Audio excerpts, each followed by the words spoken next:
All right, recording has started. Okay, you're recording. I'm going to click on my screen and request that you make me a presenter, please.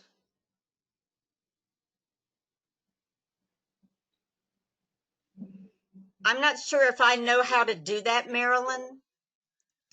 If you go up to the participant list. Uh-huh. And okay.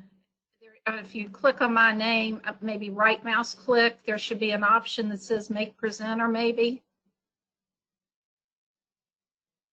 Yepper. Good. That means we're off. Okay. Okay. So this is always fun. You're kind of seeing my basic desktop here. When we use one webinar tool to demonstrate another webinar tool. So this can get really interesting. But what we discussed last week, our objective this evening was just to start at the very beginning, setting up a Zoom account so that you can schedule meetings with your students. You may be doing that already with your family and friends. I think this is new to some people, so we decided we'd start at the very beginning, and then hopefully if you've got some experience with some of these things, you'll fall in as we move through the topics tonight. But this was basically, you know, how to get started with your students. And as we all know, our lesson starts well before we actually connect with the student, because we're going to be doing some preparation and planning what we're going to cover with that student. And as we begin to use technology tools to do that, we have to do a little bit of planning with the technology tools also. So just a couple of things about conducting a meeting or a training session in general. A good rule of thumb that we have always followed is to kind of have your camera about eye level with how you are sitting. They always say kind of, I don't need to show my extra chins and I don't need somebody to look at my notes. So you want to be straight. And I think somebody commented and shared some good advice about, you know, making sure that you are filling most of the screen area when you do have your video camera on and things are pretty level there. When you are talking to your student, you want to make sure that you look directly at the camera, not be looking at a second monitor or, you know, side views and so forth, because that direct contact with your student is very important to keep them engaged, to let them know that, you know, you are working with them and there to help. A couple other things about lighting in the room. You generally want to make sure that you have good lighting in front of you or from the sides, and make sure that what's behind you is a little bit darker so that you're not being backlit or you being put in the shadow, because your student wants to be able to see your face easily and fully. So you want to check the lighting in the room that you're going to be, or in the area that you're going to be doing this training in. So you just kind of want to review the area. You've been participating in these webinars, so it looks like everybody's got a pretty good setup going, but you know, especially check the lighting to make sure you're not the one in the shadows and that you're being backlit from more bright, you know, light or brightness behind you. So you just want to check the general room or area that you're going to teach from. Also, in preparation for your class, you want to, I generally get what teaching items I'm going to use open before the session starts. If I opened up a little PowerPoint example here that I'm going to use in when we share screens here in a minute. But if you go ahead and get open the items that you're going to use in your teaching session that day, then if you come up to the right-hand corner, there's a minimize button there. And if you just click on that minimize button, you can see mine is the little line tool in the upper right-hand corner. That will take that window down and put it down here on the bottom. And this area is known as the taskbar. I always equate the taskbar with like my area around me. If I want to pick something up and set it over to the side, but I want it to be real handy that I can get back to it real fast. Then I kind of minimize it and put it down here on the taskbar. So if I wanted to come back to my PowerPoint slide, all I have to do is click on it to open it. So as you get ready to do your training session, if you go ahead and open up any items that you might be using that are in a computer format that you're going to share through a window so that they're ready to go, and you don't have to spend time opening or searching for those items on the internet, that's going to help your lesson be more efficient, by your time to be, wisely used with your student.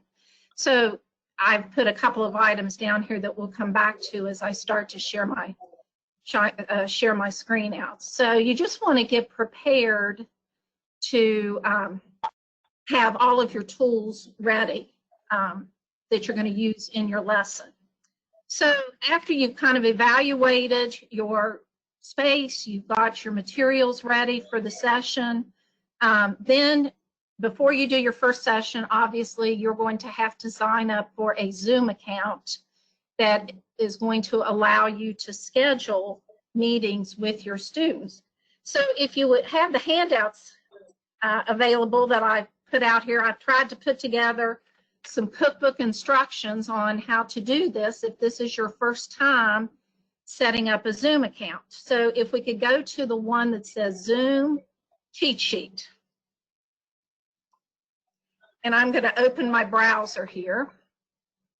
And I'm using Google Chrome, but you can use any of them. So if you have participated in Zoom meetings, but somebody else always sent you the invitation, then you were a participant, but now you're going to be your own scheduler. So in order to set up the Zoom account so you can schedule your own meetings, you're going to go to Zoom. I can't type tonight.us, sign up, zoom.us and sign up. That's the first step, and press enter.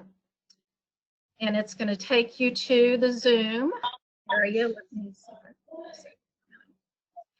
see. And this is the sign up screen, and up here in the upper right hand corner is a nice bright orange button that says sign up. It's free. And when you click on that, go ahead and ask you put a date of birth in. And I'm extremely security conscious because we have a very active security unit at our, so I have my birthday, but then I have my web birthday that I use for all of these. The purpose of this is that Zoom is not supposed to be used by people under 18 to schedule meetings. You're supposed to be 18 or over.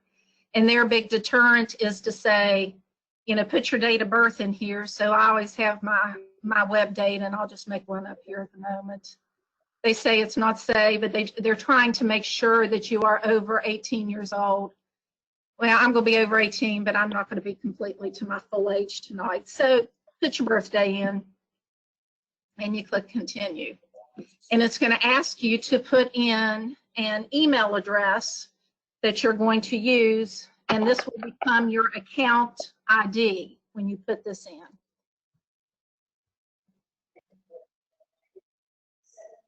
And you can click sign up. If you have a Google account, you can go ahead and use those. And it's going to send an email to that account. Let me jump on my phone here and ask you to confirm that to know that that is really a genuine account. Let me see if I get it here. There it comes. So I'm just going to click on activate account.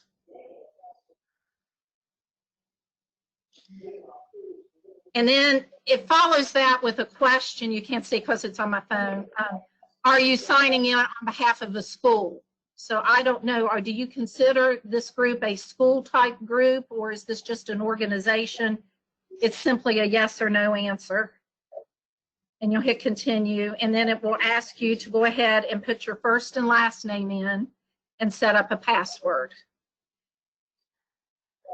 So let me fill that out real fast. Are we supposed to have done this? I'm sorry, what now? Were we supposed to have been clicking and typing? Because No, I didn't. if you'll just watch and we'll discuss it right now, and then Okay. we'll do it. We'll do it a little bit later, okay? So let me just Sounds set this good. up.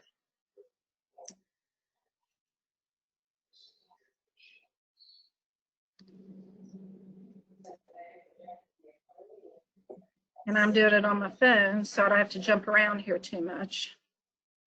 It'll ask you if you're a robot, and you'll have to pick out all the boats or the stop signs in a picture type thing, because it wants to verify that you're not a robot, and then you're good to go, okay? You're ready to start inviting people to your Zoom session. So I didn't want to jump in and out of this, so I just wanted to show you, all you have to do is start sign up, put a birth date in there, and answer the series of questions, and you're very good to go there. So let me go ahead and go back here, and I will sign in and show you what you will see. So once you have your account created, you're going to be given two choices. You're going to be asked whether you want to use the web app, which means you would go out through your internet browser and go to zoom.us, the screen that you see here right in front of you, and go into sign in.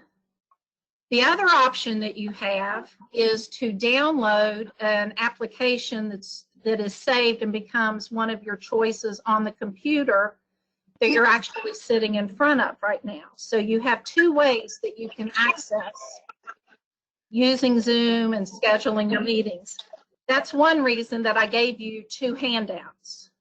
The handout that says Zoom and cheat sheet is when you use the total internet or web interface. If you go to zoom.us through your browser and go to click on sign in and how to use it here, and I'm going to show you all about that here in just a second. The second choice is if you have Zoom on your computer, like I have it right here, if you can see where I have it right here on the bottom, and you can click on this one takes you into a little bit more graphic interface. I'll come here a minute. So when you come, it will give you a little bit more graphic interface. So you have two choices in how you can access it. You can download the application and install it on your computer, or you can always use the web interface. So the cheat sheet is totally if you are using the web interface. The other one is primarily the web app on your computer, okay? So that's just a little bit of differences. They're very similar, but the web app on your computer has a little bit more graphical interface than the one that you use totally on the web. So you're going to come and go to sign in, and you're going to put in your email address that you signed up with and the password that you set. Say sign in. Excuse me, how do I see what you are you all looking at something? I came in late. Are you looking at something on a screen? You can you all see what I'm doing? I had to join by phone. I have no visual, so all I'm doing is... I'm on my phone too. I can't see anything that you're doing. But I'm following you, all right. I'm following you. That's fine. If you have any questions, please let me know, okay? Thank you. Sure. So you always can access this across any of your browsers, zoom.us. Click sign in. You're going to use your email address that you built your account with and your password. So when you come in and you're ready to schedule your first meeting, if you look up here at the very top right-hand corner, the option schedule a meeting. If you were using the actual application on your computer, it would have a little picture of a video. It would say schedule. So you have a little graphic that represents this. When you click on schedule a meeting, like any good meeting software tool, it's going to pop up with a little form that's going to help collect all the information to schedule your meeting and for you to have everything set the way you want it to conduct your meeting. So you can give your meeting a copy up here. This will be our first lesson prep. You can put a description in. What date do you want it? And you notice there's a little calendar icon on here, so you can just point and click to get the information. You don't have to type it all in. And there's a little drop-down list for what time that you would like to schedule your meeting. So we'll say we're going to do it 6:30 in the evening. And if you are using the free Zoom account, which is what we are setting up for here, as has been mentioned before, meetings are limited to 40 minutes. That's just the default. I usually just leave it set for an hour, but it generally, as it says here, will cut off after 40 minutes unless their traffic's not real heavy. They may give you some extra time. The meeting ID, all of the rest of this is good. Since you are doing one-on-one lessons with your student, at the very bottom of this form screen, and you might make a note on this in the schedule a meeting section, you might turn off this enable waiting room. Since you only have one other student coming to the session, when you have the waiting room, that means people can't actually enter the meeting until the scheduler has started the meeting.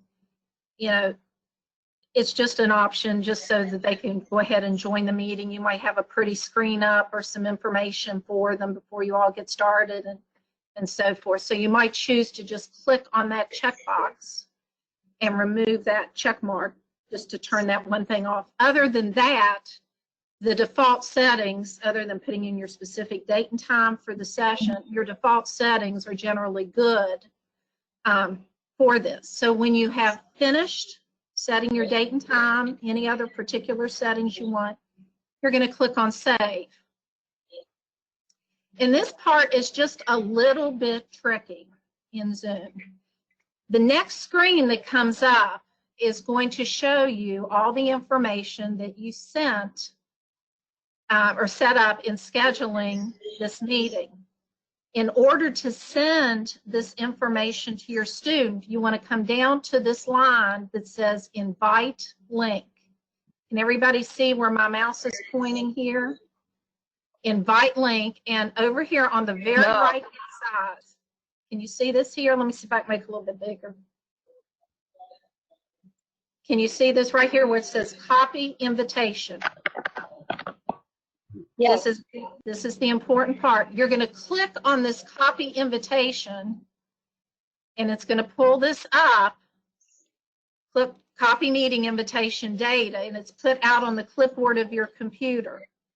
So you must go then to your email account and open up your email account and paste this in the email account in order to send it to your student. This is a little bit different than most web meeting tools. So you will copy this, open your email account, paste this in, and address it to your student. Does anyone have any questions about that? So this screen comes up automatically after you have saved all of the information about your meeting. It lets you verify it and copy this invitation information to be mailed out to all of the participants. Okay? So that gets your meeting scheduled.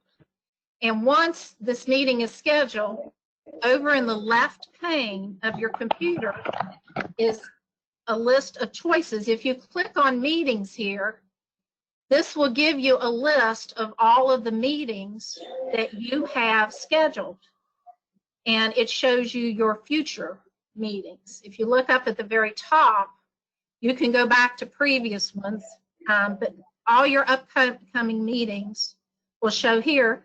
Notice another way to get in and begin this process. You have schedule a meeting at the top. or you can go to meetings and choose schedule a meeting here. It's going to take you into this very same dialog box to set up your meeting.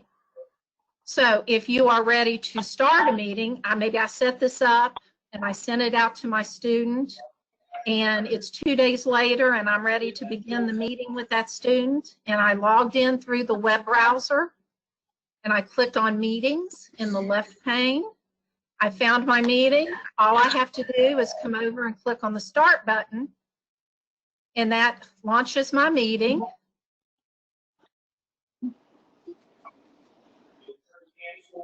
Wait a minute.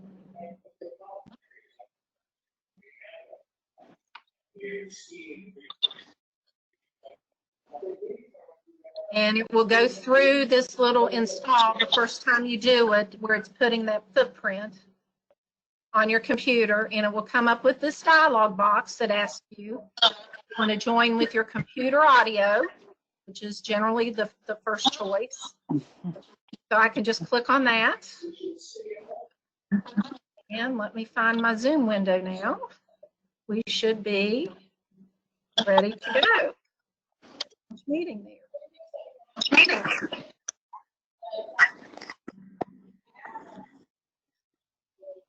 Okay, let's see.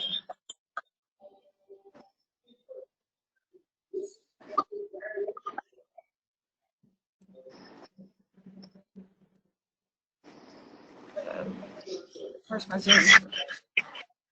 Okay, this is the part that gets tricky, doing the meeting tool in front of the meeting tool. Okay. How many of you think that you are going to have materials that are living on your computer that you are going to be using to work with your student? Could I just see maybe a show of hands? What other types of tools or instructional materials are you going to have that you're going to use with your student?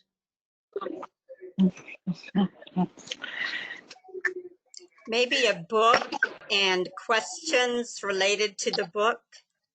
Okay, so you'll both have a book so that you both have one to look at and some questions. So you're basically using the Zoom tool just as a communication method. Is that correct? Yeah, I think. Okay. So we're going to take at this part that you do have some materials on your computer in some form that you want to share with your student. So you would click on share screen here. And if you see this, what pops up at this point are all of those things that I have opened and that are docked down here on my taskbar at the very bottom of my computer desktop. And I can pick which one of these I want to display to the student. It's just a matter of share screen and click on one of these tools. And let's see, I'm going to open up. Can you see my PowerPoint right now? Let's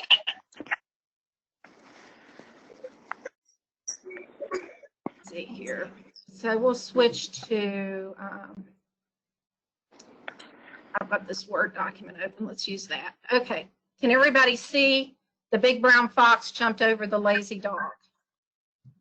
So just to review how I got here, at the very bottom of my screen was an option that said share window or share screen, and I chose from that dialog box that popped up which item I wanted to show to the student.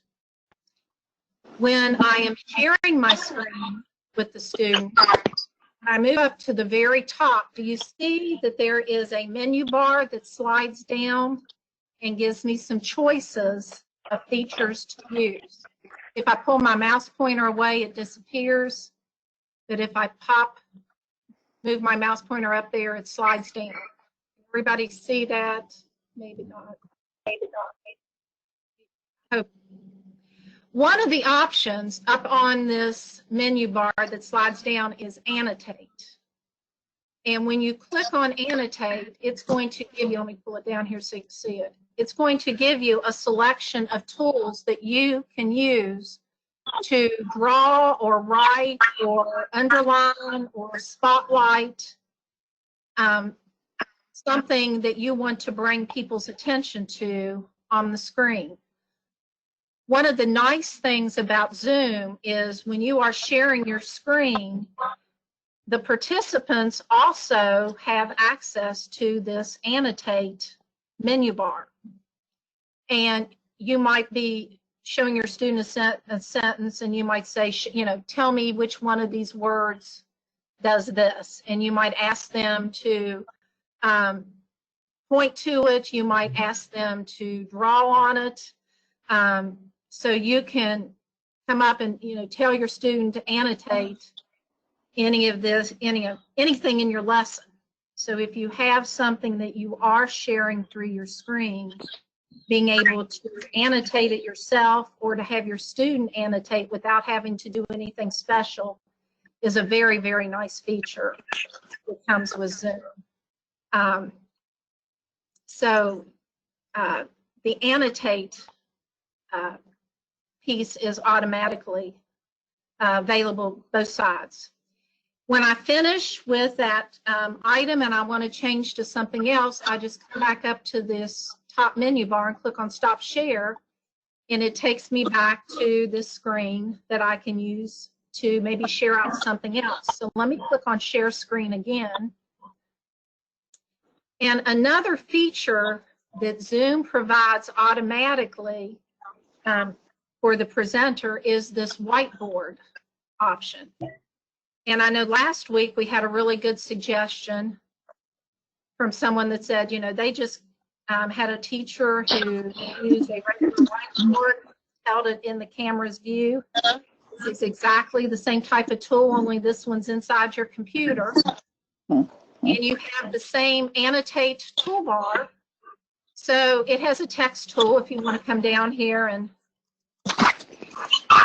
you know, type some information in and then ask your student to do something with that information. This gives you the option of working with the whiteboard inside your computer. So two choices here. You know, you can annotate on other materials that you might share out through this tool. You can use this whiteboard that's also a part of the Zoom toolkit that they give you. So there's also an eraser here. If you want to get rid of it, click on the eraser, and that will zap it away. So when you go to share, this is one of the reasons that if you go ahead and have these things open and available on your taskbar, it makes it real easy to switch between these items. And when you're finished, just go back up and click on Stop Share, and it will stop sharing that information out. So far we talked about just preparing your room and your area and getting things ready, your lesson ready for your student. Now that you can get familiar with some of the tools in Zoom, it might help you match your lesson plans a little bit with, well, these are some of the things that I can do in Zoom. So maybe I want to try using the whiteboard today. It's kind of like, you know, the tools you can plan your lesson. We've talked about how to sign up for a Zoom account. We've talked about scheduling the meeting and the tricky part of making sure you copy that meeting invitation information and paste it in your regular email to send to your student. How to enter the meeting on the day that you're ready to conduct your session, and then to be able to share out through Zoom any training materials that you want to use or visually, you know, external materials that you want to display through the video camera. Let me look here at my sheet just a minute.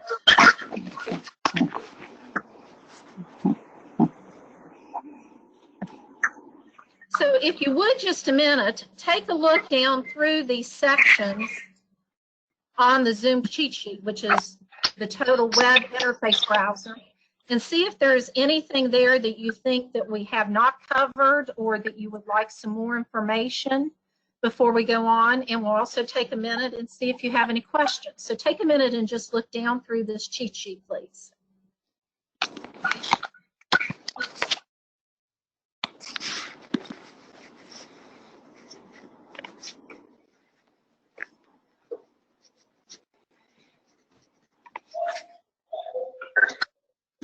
Marilyn, you were Yes. breaking up when you were saying what we should look for. Just read down through there and see if there's anything on here so far that does not sound familiar or that you have a question about.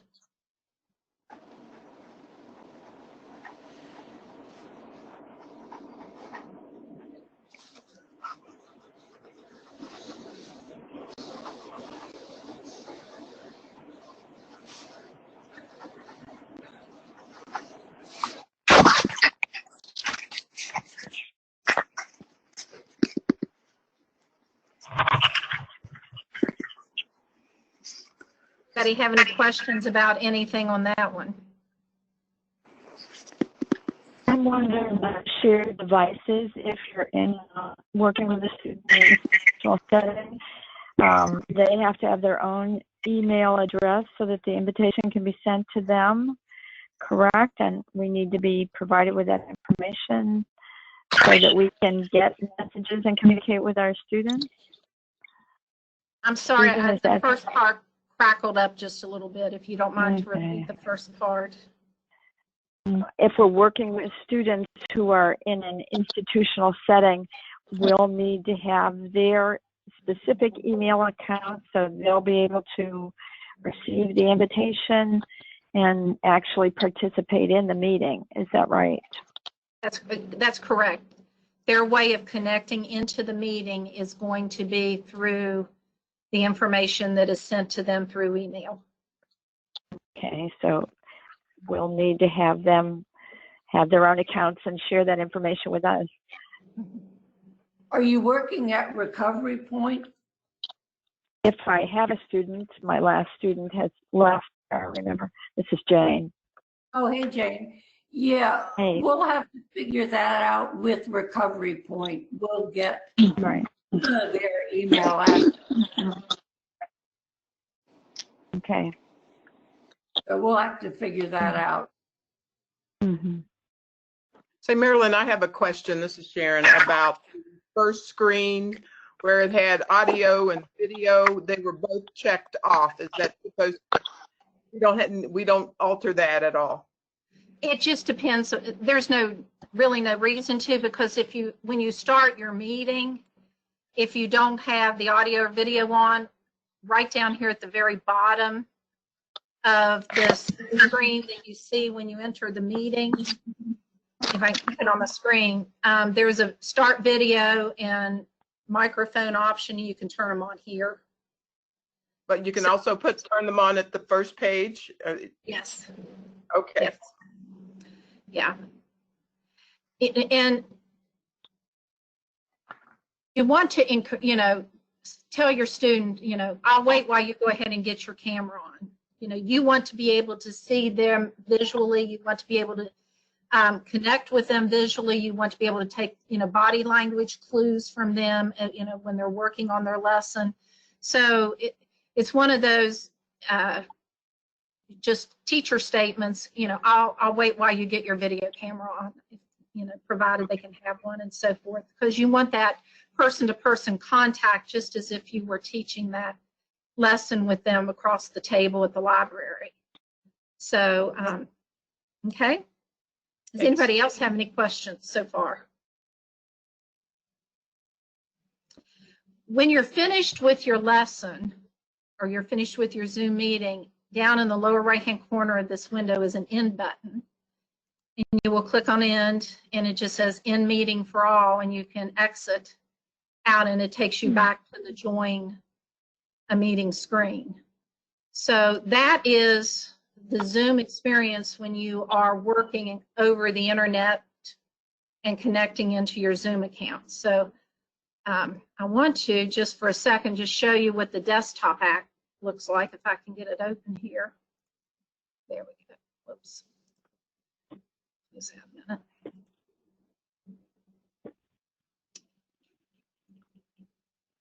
Well, let's see here.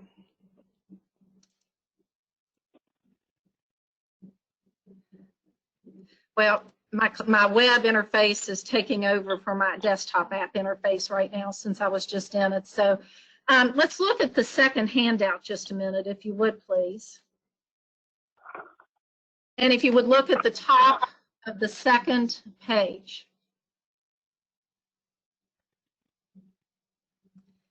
And the label should be the Zoom app window or screen, the Zoom app screen. If you choose to download I don't know where you are. Okay, there should be two handouts. And we're on the one that says Zoom Quick Reference Guide here.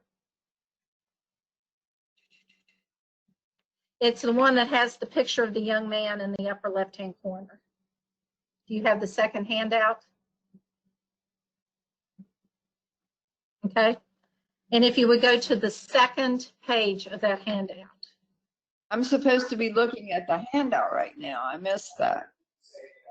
Okay, did you print the handouts out from the email?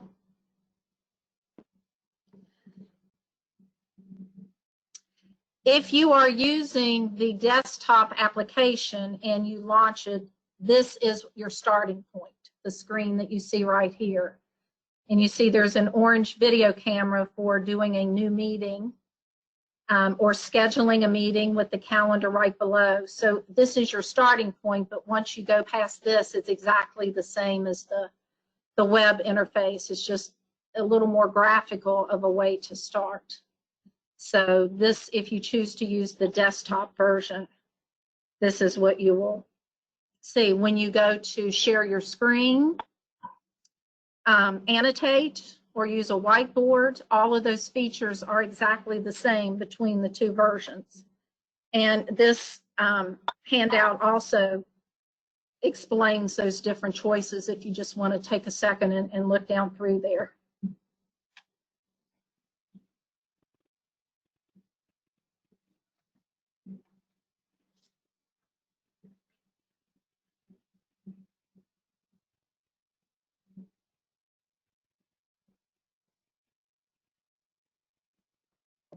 I have, excuse me, I have a question. Sure. Is it possible to set up a series of meetings so you don't have to go through the whole setup process each time? Yes, when you go to schedule a meeting, let me see if I can get out there. You can set it as a recurring meeting so that they will use the exact same credentials every single time to log into the meeting. So you can set up a recurring, so that's assuming that you are going to meet with them at the same time every week or bi-weekly, but you can do a recurring meeting, yes. Does that help? Yeah, I think that's very helpful. So yes, if you have a set time to work with that student, just set it up as a recurring meeting. That's a great question. Say, Marilyn, I have another question. Sure. Do we need to schedule these meetings a certain number of weeks or days in advance in order to, particularly if you have a recurring meeting, in order to make sure that you reserve that spot? No. No. No, Okay. you can even do a meeting on the fly. Maybe you've talked to that student, you say, well, no, let me show you. You can go out there and do a meeting and start it right then. So there's no lead time minimal requirement or anything like that to schedule these meetings. Okay. Zoom has made it very, very easy and very user-friendly to be able to connect with people. Marilyn, on the whiteboard and annotation tools, and this is probably a naive question, but when it says text, I'm using my keyboard to type text onto the whiteboard, and the participant can also do the same, or That is correct. Yes. Okay. I just wanted to You make have- sure I understood. And you have the whiteboard up. You and the participant have the same Annotate toolbar, and they can type on it just the same as you can type on it. Okay. Thank you. Mm-hmm.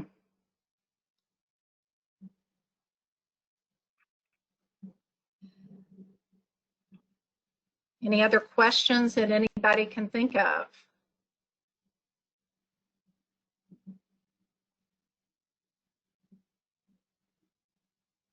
If we wanted to preserve the session for some reason, is there a way to do that, or a way to do sample work or anything like that? Save the work that the student might have written in the annotation? I don't know the answer to that question. I will be glad to look that up, and we'll get you an email. I know in other ones, absolutely you can do that, but I have never tried that in Zoom. So I will get an answer to that for you. That's a great question. Who's asking the question so I can give Marilyn your email? I asked that. That's Jane. Jane, okay. Yeah, okay, I think. We'll just send that to everybody because that might be something that everybody has some interest in, to do that. So, yeah, that's a good question. I just wonder, has anybody had experience using this with the student? I just think about some of the students that I've had. I think this would be an added thing to some of my students might have had trouble using this. They weren't this tech savvy, but I guess it's only somebody who has a little bit of technology. You want, unless they had someone else in the room with them, you could do it. You know. I can tell you I've coaxed numerous people through Zoom, and so far none of them have failed. Okay. Good. That's a good testimonial. Very good. So that was what I had prepared in order to kind of get us started tonight. But I am going to give you homework for this past week, or for this coming week, if you would please. If you could pick a partner or pick somebody in the group, and each of you go out and set up your Zoom account. And if you would connect with each other through the next week and do a short Zoom meeting to practice these things with each other and see what questions you have, I think that would be a great next step for us in preparation for starting to do these with your students. So is everybody willing to take on a homework assignment for the next week? Sure. Sure. I'm having some computer difficulties in downloading this, but I would be happy to have a practice session with someone once I get Zoom. Okay. Well, you probably have, I mean, if somebody needs a guinea pig, you're always free to send me an email, and I will be glad to do it with you also. Okay, thank you. So that kind of wraps up my objective for this evening, is to get us started and getting connected with the tool that we're going to be using, practicing. So I will turn it back over to Susan and see where we are and where we need to go from here. Is this a good time for everybody? Does time work for everybody? Better than Thursday for me. I'm sorry, what? This works for me. I can't do Thursdays at 7. I have a standing Zoom meeting then. Oh, okay. So Wednesday at 7 works for everybody? Yeah. Yes. 7 on Yes. Wednesday. Yes. Okay. Okay. I'll send a reminder and send the link and anything else Marilyn sends me. Thank you, Marilyn. Thank You're you. welcome. And so everybody's going to do their homework for the next week. What would be a good next step for you, or do you want to see how your homework assignment goes, and then we'll figure out what our next step is? Yeah. Is that a good plan? Okay. Everybody have a wonderful week. I look forward to hearing about your experiences. You probably want to work and start getting your students' emails collected. And good luck on your homework assignment. I'll see you next week, okay? That'll be the 17th at 7 p.m. Okay. Thank you. Thank you, Marilyn. Thanks very much. Bye. Thank you, Marilyn. Bye-bye. Goodbye. Bye. Bye-bye.